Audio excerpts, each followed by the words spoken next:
You're live. All right, good morning. Welcome to the Legislative Committee on Administrative Rules, October 16, 2025.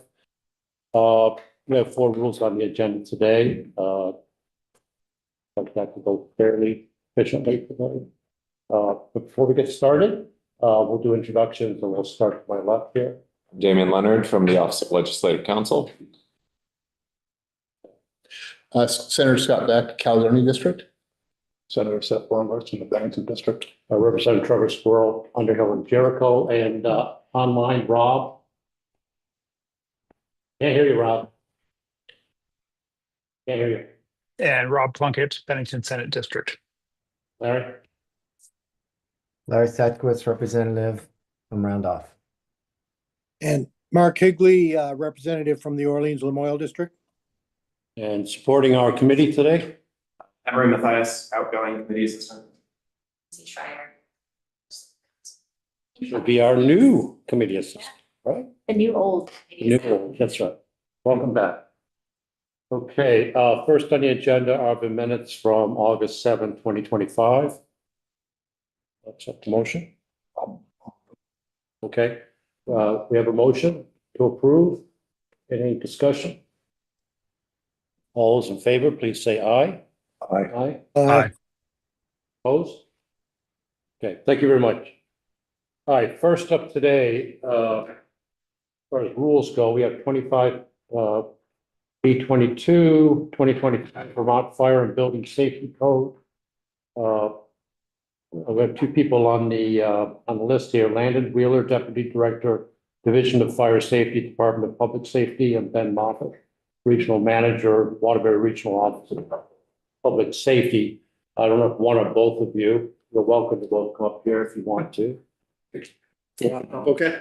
That's I'm Landon Wheeler. I'm the Deputy Director for the Division of Fire Safety. First, I'd like to thank you all for the opportunity to bring these rules in front of you all. It's been 11 years since the Division of Fire Safety has been able to present a set of rules to try to forward our codes and standards in the state of Vermont. In those 11 years, the divisions faced natural disasters response through floods, a pandemic, and onboarding a new legislative program for the residential health and safety program. It's caused a delay in us being able to move forward with our codes and standards. These codes and standards help bring forward regulations through codes and standards for new technologies. They assist in our housing development by identifying new construction types and materials that are allowed and recognized in newer codes and standards. And these standards also cover new technologies such as energy storage systems that have come into play and play a big role in Vermont's future. New refrigerants that are federally mandated through the EPA. And these rules that we presented today reinforce the state of Vermont's carbon monoxide protection objectives and goals. And I'd like to emphasize that the state of Vermont Division of Fire Safety and the Vermont as a whole has been recognized on the national level through UL, Underwriters Laboratories, and those efforts. And these sets of rules that we presented today further speak upon that and build upon that objective. That's what I have to present, and I am available to answer any questions that anybody may have. you mentioned that it's been 11 years. What's the standard time frame usually for redoing these rules? The best case scenario is every 3 years. But every 5 years is historically been about the average for the division. But the best objective would be every 3 years.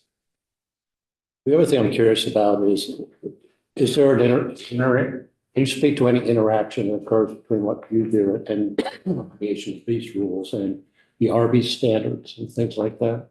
Not in this set of rules, we do not. The RB's codes and standards are outside of our statutory obligations, and they are not covered in these rules and codes, at this time. As you probably know, there's a fair amount of tension and controversy around those rules. There is quite a bit. There are no impacts in these rules that cross over to the RBs and CBs at this time. The Division of Fire Safety as a whole has a very limited role and responsibility when it comes to RBs and CBs, and it's limited to documentation of the certification at the end of a project. We do not have an active role in the RBs and the CBs program. Committee members, questions, comments? Just ask about comments that you got from people and people asking for changes and what happened as a result of that. There weren't a ton, but there was some minor stuff. But Yeah. The Division of Fire Safety took a very proactive approach for outreach and to reach out to our stakeholders. We held multiple meetings with the public, our stakeholders, even before the Lcar public comment hearings. The comments that were received during public comment session, I identified as concerns in regards to regulation of short-term rentals.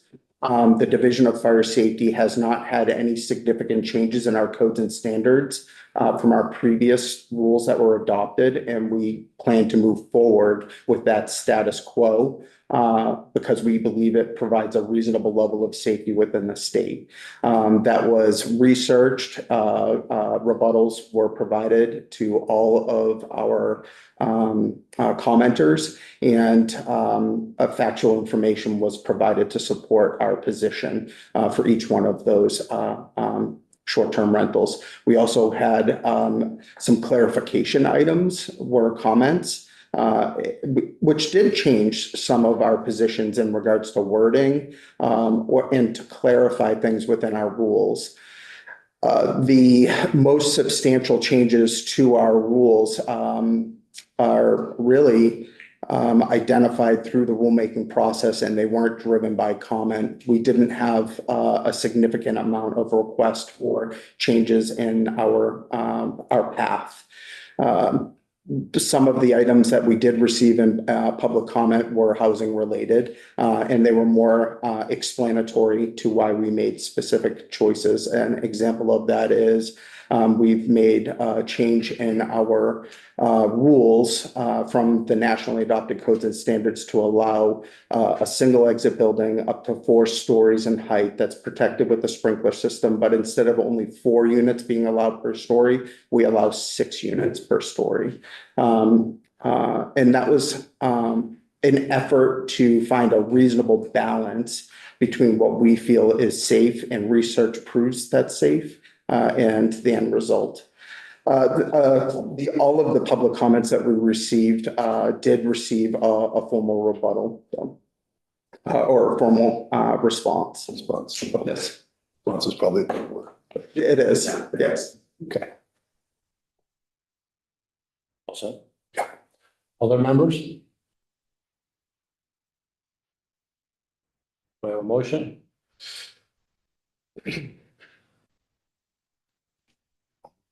Okay, Senator.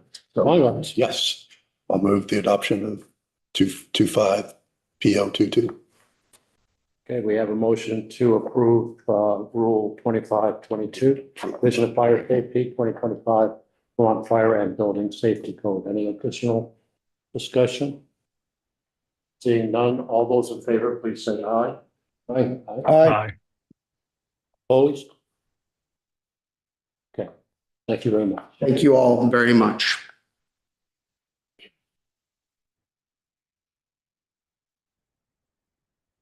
Next up, we have Rule 25P23.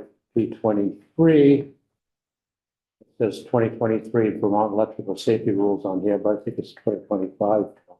That's Electrical Safety Rules. And Dennis Blair? there. Okay. Chair of Electricians Licensing Board, Department of Public Safety. Ben Moffett in support. Please proceed. I'm Dennis Blair. I chair our licensing board. Tasked with adopting new code and rules packages. So as you alluded to, there was a change with the 2023 being now the 2025. Thank you, Damien. That was just a little nudge I needed to say, yeah, it's time to make that change. I inherited a 30-year-old document, which underwent a lot of rewriting, standard line formatting, make it easier for us to make changes in the future and hopefully make it easier for the users through electronic devices to view. And historically, the Vermont Electrical Safety Rules, the year attached to it follows the NEC code year that we're adopting, which has always been done. But as we look at it a little closer and as the building rules and the plumbing rules have already done, have gone forward and made it the code year in which the rules were adopted. As the rules adopt the 2023 National Electrical Code, they also adopt the 2021 NFPA 70 existing dwelling standards. So the reason behind that change. And thanks, Damien. That was the nudge we needed to say, okay, it's time.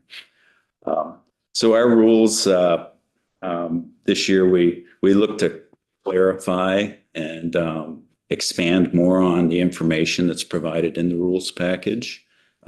Trying to make it easier for electricians to navigate it, and little things like recognizing a license via electronic versions while on the job site, things of that nature. Our rules are recognizing new technology as that's always evolving.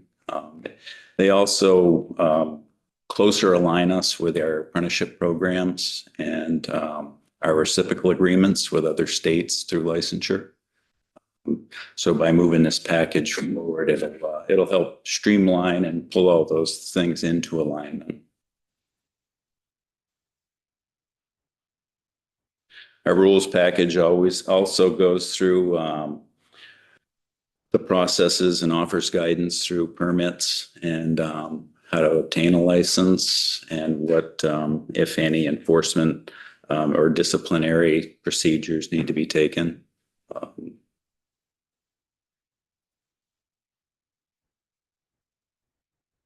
I think that's all I have to say about it. Thank you. What's the effective date of these rules? It's to be determined. We could make it December 1st, 2025. When do you expect it to be effective? I'd like to see December 1st, 2025. Committee members? Questions? And what were the couple changes you made here? What was the date? Was there another change? So there was a date. There was also regarding the plumbing rules, which we reference as a document. We elected to strike 2021 as the reference document, as the plumbers are going to 25 after today, I hope, and use the language as currently adopted so we don't run into that specific year.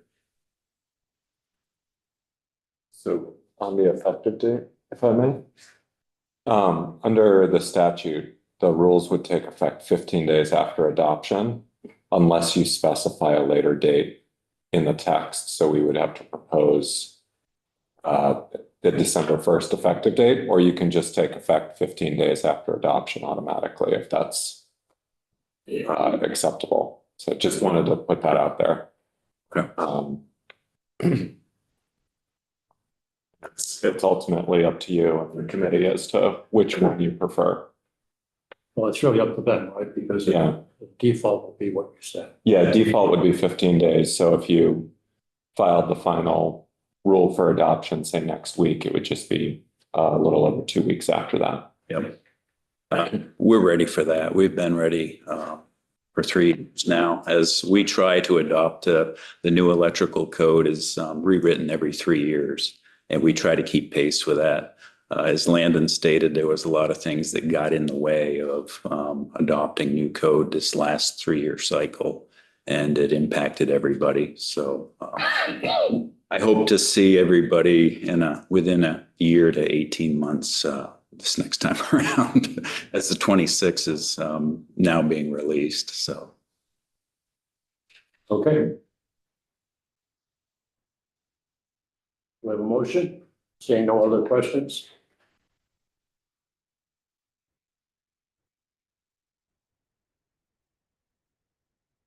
Well, I move that we approve 25-P023 Electricians Licensing Board 2025 Vermont Electrical Safety Rules with the changes proposed by the board in the memorandum dated October 13th, 2025. We have a motion from Senator Bongartz to approve as amended. Any additional discussion?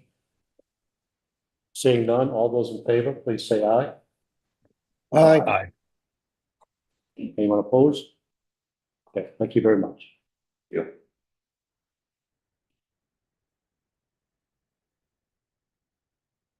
Okay, next up we have Rule 25 P 24, the 2025 Vermont Plumbing Rules.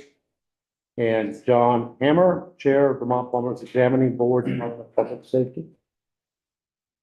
And Ben Moffett in support again. Morning, everyone. Thank you very much for having us here today. I'm here to present the 2025 Vermont Plumbing Rules. We're picking up the 2024 International Plumbing Code within our rules. Again, like the other codes, we're keeping up with newer technologies, and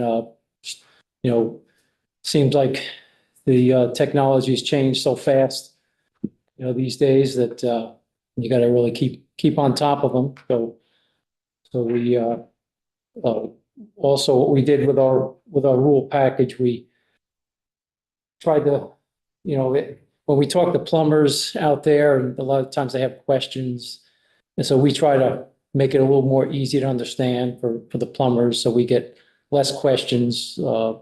So that, some of the changes we've made in the wording have to do with clarifying the rules a little bit better. So, when you read through a document multiple times, you pick up little things that, might be make it easier to understand. So that's why some of the text, changes that were made.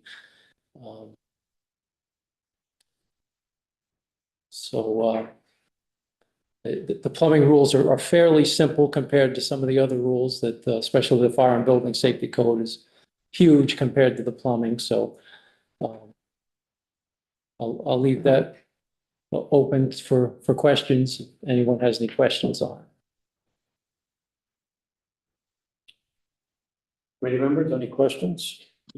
Mr. Chair, I don't have ability to raise my hand. I can't find that on my new iPad here, but I do have a question, I guess.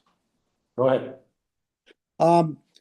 I know through dealing as a contractor, my individuals that are installing heat pumps. My understanding in talking with the individual that I use, recently there's been a change in the refrigerant that they use for the heat pumps. And it is highly flammable compared to previous refrigerants, and of course, a lot more expensive. Just curious as to whether that's one of the federal guidelines in the new heating requirements that is addressed in this rule. Landon, do you want to take that one, or? The board allow me? Please go ahead. Thank you. This is Landon Wheeler. I'm Landon Wheeler. I'm the Deputy Director for the Division of Fire Safety. It is referred to, what you're referring to is an A2L refrigerant. And it is prompted by federal requirements through the EPA. Those items and the capture of that product are through the Vermont Fire and Building Safety Code and not through the plumbing code. So we actually capture the refrigerants and the mechanical processes through the fire code and our ASHRAE 15.1, which is the design standard that governs that process and that product through the fire code. So those have been recognized, they have been identified. We have evaluated the installation and use as part of our process of rulemaking, but it is in a different set of rules than the plumbing rules at this time. The plumbing rules do not capture that item.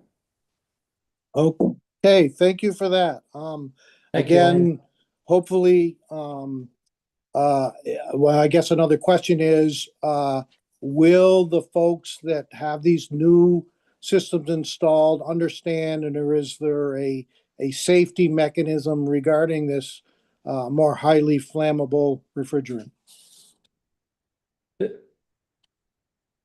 It's Landon again. All of our codes and standards are based off of making something safer. All of the refrigerants that are classified as A2L refrigerants do come with safety warnings, correct labeling, venting procedures so that they vent appropriately to different an environment that the humans are not in. But I do want to make something clear to all of the committee members here is A2L refrigerants have been around for a long time. And if you went to a big box store today or to a appliance store and you looked at the back of an appliance, there's going to be a red label on the compressor to let you know that there's A2L refrigerants already in those products. So they have been around for quite some time. They have been in use for some time. They are expanding the use to, like you mentioned, heat source or heat pumps. And it does bring added concerns to the Division of Fire Safety. We have tried to capture those concerns in our rules by adopting appropriate standards so that they're installed in a safe way, resulting in a safer condition. Thank you for that. And just one last comment. The individual also told me that his equipment that he uses currently to install heat pumps is going to have to be totally replaced at quite an expense to him. So again, it's an added cost to the consumer for sure in the end, which they're already expensive enough as it is. So anyway, just a little bit of public information. Thank you. Thank you very much. Thank you, Representative. Other comments, questions? Okay, have a motion. That we adopt 25-P024 Vermont plumbing rules as recommended by the Department of Public Safety. We have a motion from Senator Beck to approve. Approval. Any additional discussion? Hearing none. All those in favor, please say aye. Aye. Aye. Opposed? Okay, thank you very much. Thank you very much to Okay. Next up, we have Rule 24-B47, Mount Water Supply Rule. And Ben Montrose, Drinking Water Program Manager, Agency of Natural Resources, HVAC Attorney. Okay. Morning, everybody. All yours. Thank you. And we have this thick rule, right? So, you know. In the club. So as Representative Scroll said, I'm Ben Montrose. I'm the Senior Environmental Program Manager with the Drinking Water and Groundwater Protection Division. Here with my colleague Sandra Diedrich, who's Associate Counsel for the DEC. We're here to discuss the proposed changes to the Vermont Water Supply Rule. So for a little bit of background, the Water Supply Rule applies to approximately 1,400 public drinking water systems throughout the state. A public drinking water system is any source or combination of sources of water that combine to serve 25 or more people for 60 days out of the year. So that gets them in our world, and then there's a few tiers from there. This includes things like bed and breakfast, state parks, campgrounds, then transitions into schools, childcares, business complexes, and then transitions into more residential mobile home parks, municipalities, water districts, things like that. Approximately 60% of Vermonters get their drinking water from a public drinking water system. The focus of our program is protection of public health. There's a handful of different topics being changed in the tome in front of you. All of those changes are with the focus of protecting public health of Vermonters. The biggest change we're seeking to implement is the implementation of the PFAS, so per and polyfluoroalkyl substances, abbreviated as PFAS, along with a handful of other changes. We have been regulating PFAS in public drinking water systems since 2019. And in 2024, the EPA published a new regulation which we are seeking to incorporate. As you see, it's a thick document. We've been doing this for almost a year, a little over a year, so I can go through some high-level changes and go into some specifics for you, and then absolutely happy to go through any questions or concerns you have. So high-level overview of what's changed and what we're doing. Seeking to incorporate the federal regulation for PFAS. The federal regulation sets standards for multiple different PFAS contaminants. It established initial and ongoing sampling requirements. It set public notice requirements. And in total, there are 6 contaminants that are under the PFAS umbrella, of which there are tens of thousands of different types of chemicals.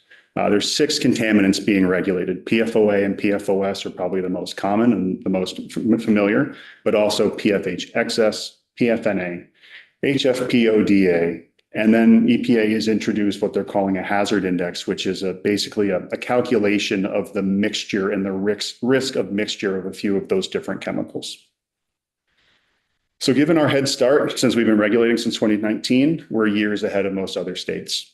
That allows us to keep up that momentum and move a little bit faster and move to implement the federal framework more quickly.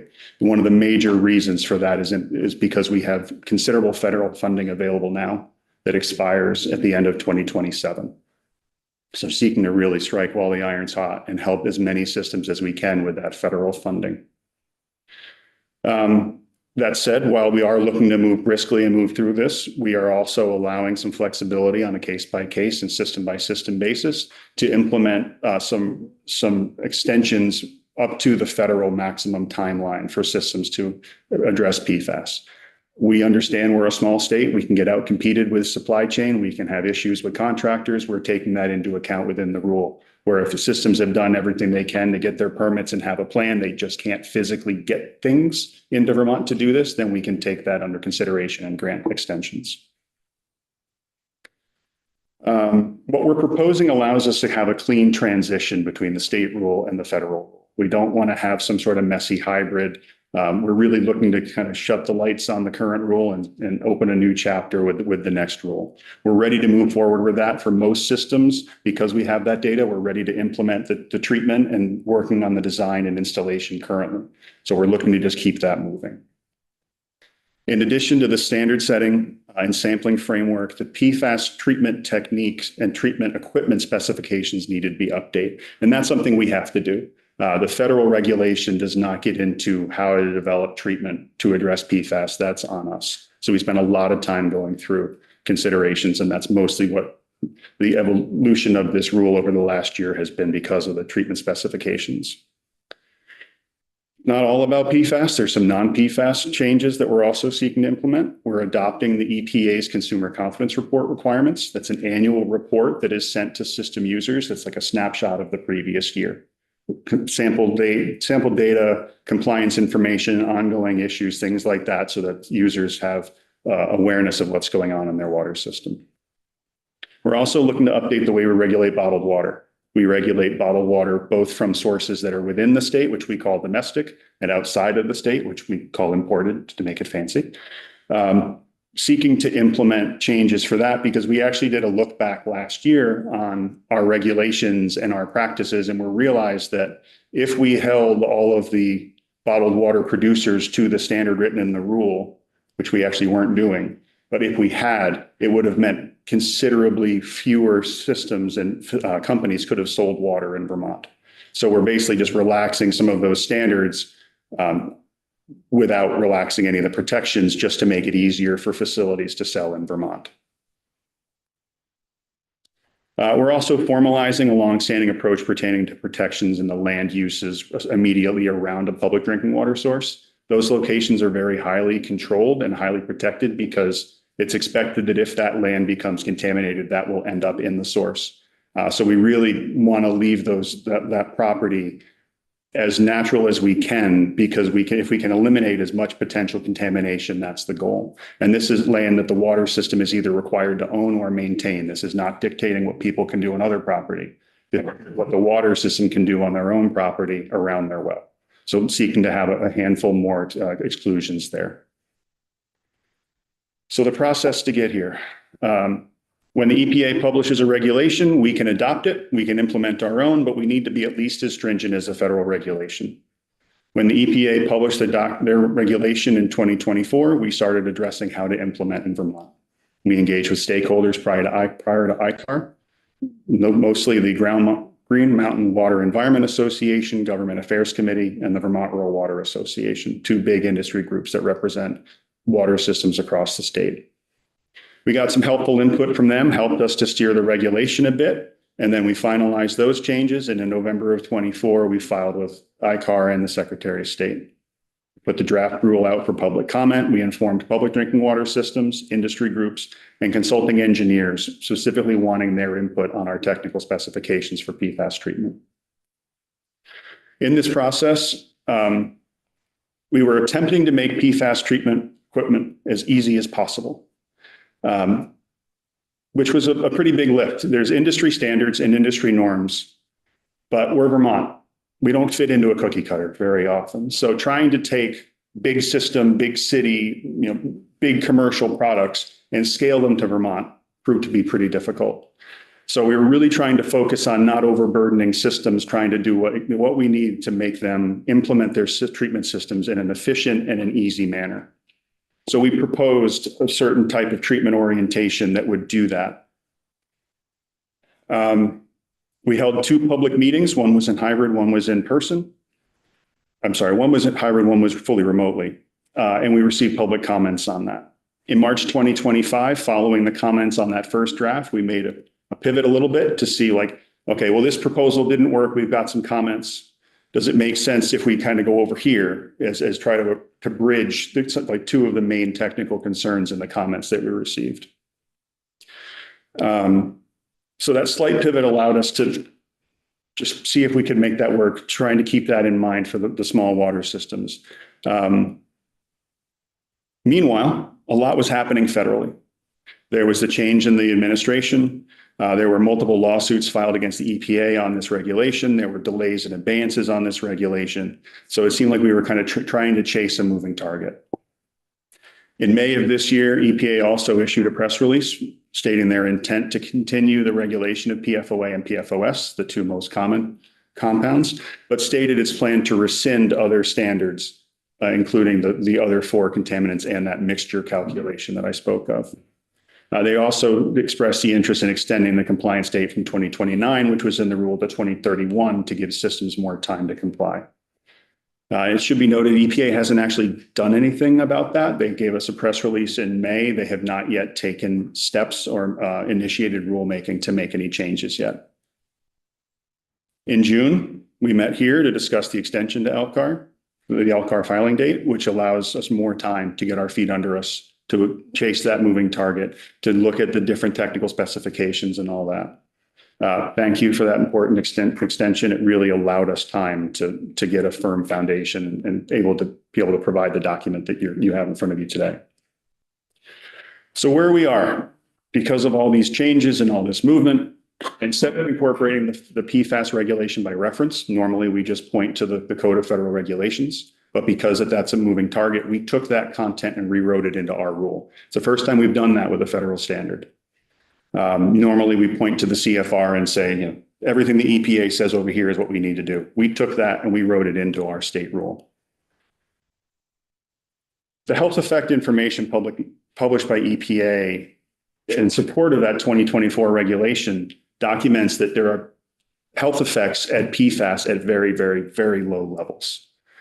We believe that the approach taken in the federal regulation is a more health protective approach than the current state regulation. And at this point, we have enough data from state sampling to document that there are impacts, that there are systems with those PFAS compounds, and we're not willing to wait. We don't want to wait to see what happens federally. We want to keep moving forward. We need to update the rule to continue to protect the health of Vermonters, both the users of public drinking water systems and the work that my colleagues in the Waste Management Prevention Division are doing with respect to the groundwater protection rule and strategy, which is also undergoing rulemaking. And that governs discharges and follow-up and recourse for those that discharge PFAS into the environment. So while PFOA and PFOS are the main drivers, we do see the other compounds. We do see PFOA and PFOS at levels above the proposed standards that are in front of you today. Approximately 30 water systems are expected to exceed one of the new MCLs that we're proposing.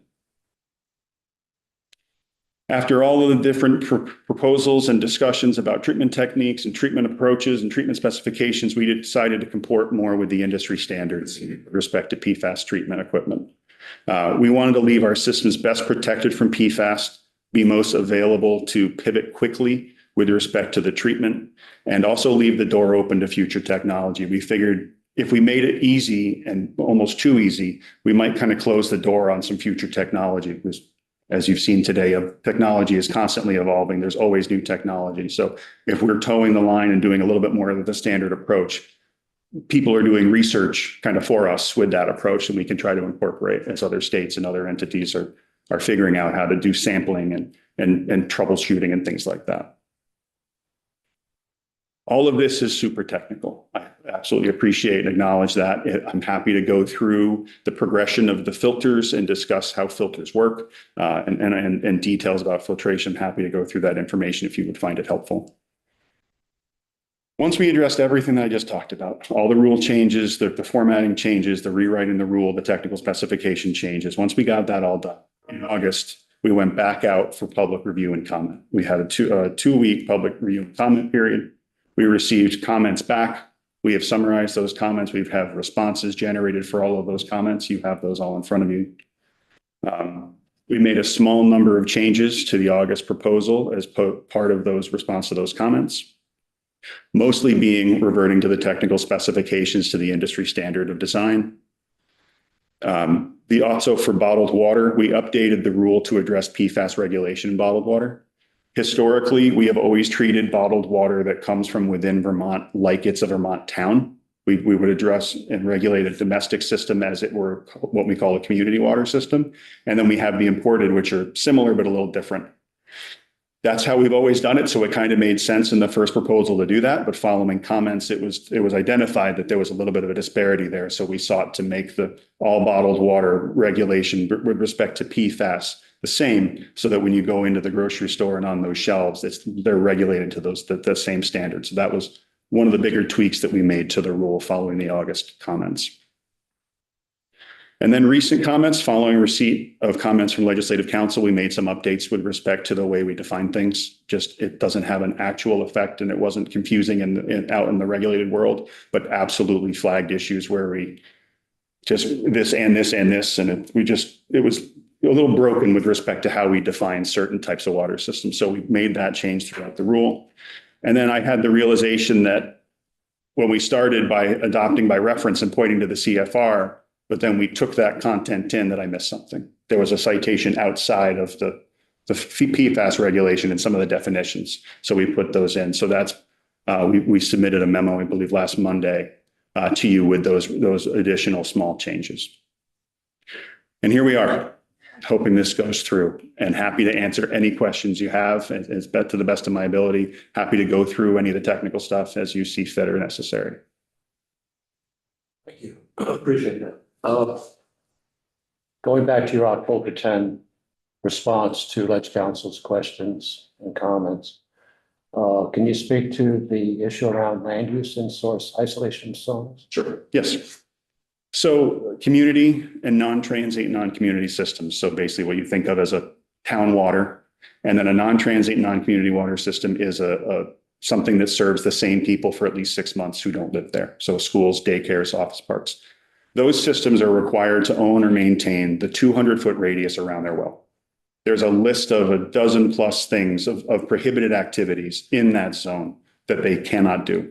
Basically, what, like I said before, we're looking to protect that land as best we can so that we don't have an avoidable problem, a preventable problem going on in that.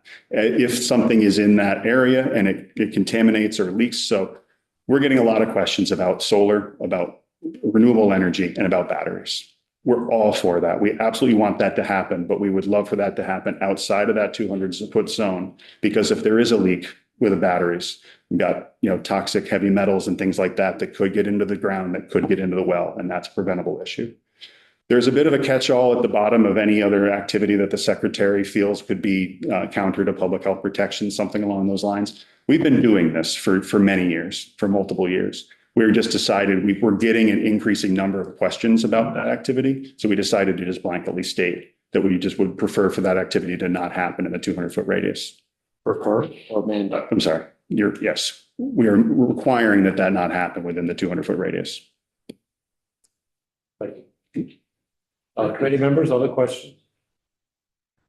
Comments? I found my hand. Go for it. Thank you, Mr. Chair. Thank you for being here and explaining this huge packet that we had an opportunity to look at a little bit. I have a question, and it may not be related. I know you had mentioned some other studies, I believe, or whatever going on in regards to discharging of PFAS. I had the opportunity to go through Casella's facility and look at their, I believe it's $1 million plus facility, state of the art, first in the nation, I believe, to remove, extract the PFAS. They had a concern back then that Vermont in particular, I believe, was holding up in regards to a permit. So I guess my question is anything in this rule, following the new EPA regulations, going to further exacerbate the ability for a facility like Casella's to be permitted? Just another little bit of a follow-up. Representative Marcotte and 15 others of us signed on to H-152, which would allow the Natural Resources Secretary to authorize a person or conduct a pilot or demonstration project to treat or destroy an emerging contamination or contaminants without obtaining a permit that otherwise would be required for the project. Again, I think this was, and I don't know all the ins and outs, but again, I think it was an effort to help Casella's move forward.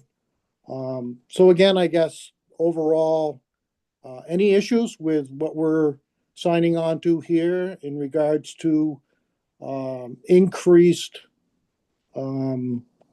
problems with obtaining permits for such a facility as Casella's using right now? All of that, the discharges, the treatment of leachate, all of that is outside of our rules. So our rules would only govern a regulated public drinking water system, which Casella is not. So we would issue permits for a school or a municipality seeking to implement treatment to address the drinking water. There would be other rules and other permits that are outside of this one that would oversee those activities. Okay, thank you very much. Sorry for the long-winded original question. Senator Bonner. Just talk to us a little bit about that. You said there were, I think, 30 systems that will be out of compliance with the new rules, and time and expense, and especially for the small, if one of them or more as a small mobile home park or whatever, how are they actually going to get themselves into compliance? Yeah, that's a good question. So right now, I just want to pull up the actual numbers to make sure these are the right numbers. There is considerable federal funding right now coming into the state to address PFAS. So there is $35 million in forgivable loans over a 5-year span ending in the end of 2027, and $47 million in grants. for these systems. So for the systems that are expected to exceed one of the MCLs, we have already done outreach. They already have a plan, and a lot of them are actively working on permitting for that equipment. So that once the rule goes into effect, they might be out of compliance for a short window, but they're on a track. They have the money, they have the plan, they just need to install. Most of the installations and construction will start in the spring. So most of these systems will be able to address things very, very quickly. Is any of this ARPA money? No, it's not. It's the federal bipartisan infrastructure law funding. Other questions, comments? Motion? I'll do that. I move that we approve 24-P047 Vermont Water Supply Rule as recommended by the Agency of Natural Resources. And changes proposed by department in the memorandum dated October 10, 2025. Thank you. Goes up 40. Any discussion? Being none, hearing none. All those in favor, please say aye. Aye. Opposed? Okay, thank you very much. Thank you. I believe that's our agenda. And don't have any particular new business. We have no pending rules. It's been quiet for Lcar the last few months, and looks like it might be quiet for at least a few more weeks. So we'll let you know. What is the next scheduled meeting? Right now scheduled for November 13th, All right, that's not, when's the closing date for rules on that? October 20th, second. So by Monday, yeah. Okay. So it's likely, we're not gonna meet then. The next one after that? December 4th. Okay. So, Just, all right. Yes. just December 4th is the day after we all have to be here for the all legislative briefing. Yeah. So maybe we could do it on December 3rd and kill two birds with one stone. I'll talk to, Okay. and let council about that, see what we can come up with. It'll be predicated on getting rules. Sure, of course. Okay, all right. Any other comments, questions? Okay, seeing none, this meeting is adjourned. Thank you very much.